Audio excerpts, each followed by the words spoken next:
distinguished lecture, I always have to wonder who they invited first. Not long ago, I was in Sioux County, up in the northwest corner of the state, and I noticed something interesting. Everywhere you looked were businesses and farms owned by the descendants of Dutch immigrants. It's one of the most Dutch places in America. But more and more of the work in the restaurants, in the fields, driving trucks, in the grain elevators, was being done by Latinos. At a popular breakfast place, I sat at a Formica table full of farmers, except for me, and asked if their own kids were sticking around, and if they weren't, whether they could see any of the Mexicans who are now responsible for a lot of the productivity of their farms actually owning any of those farms. No, they all answered. They couldn't see it because these men, however good workers they were, could never amass the kind of capital that it would take to acquire ever more expensive farmland, ever more expensive farm equipment, barns, and inputs. These men were aging, still working, and most of their own children didn't want to stay on the land.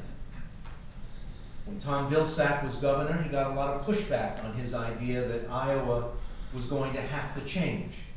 He suggested this state put out the welcome mat for immigrants, as most of them were going to other places in the country.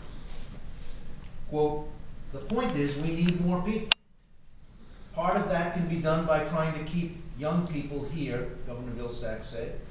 "Part of it can be done by trying to bring Iowans back to the state. But an aspect of it has to be a program or plan or some kind of method by which we become a welcoming state for people from different cultures." When I asked the mayor of Sioux Center, a city of just 7,000, what he would consider success in retaining graduates from the area high school, he said 40% would be a huge win.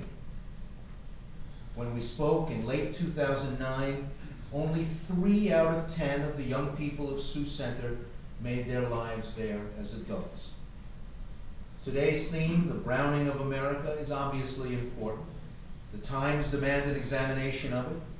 I'm not sure America's really thought this through and asked itself tough questions about the changes that are underway, the changes reflected in the recently released census numbers.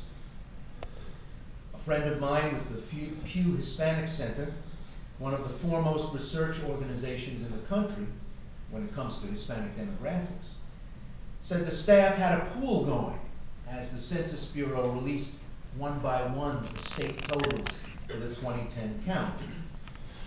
He said one person noticed that as the state numbers came in, every single one in all regions of the country came in over the projections made earlier by the Bureau for Hispanic population.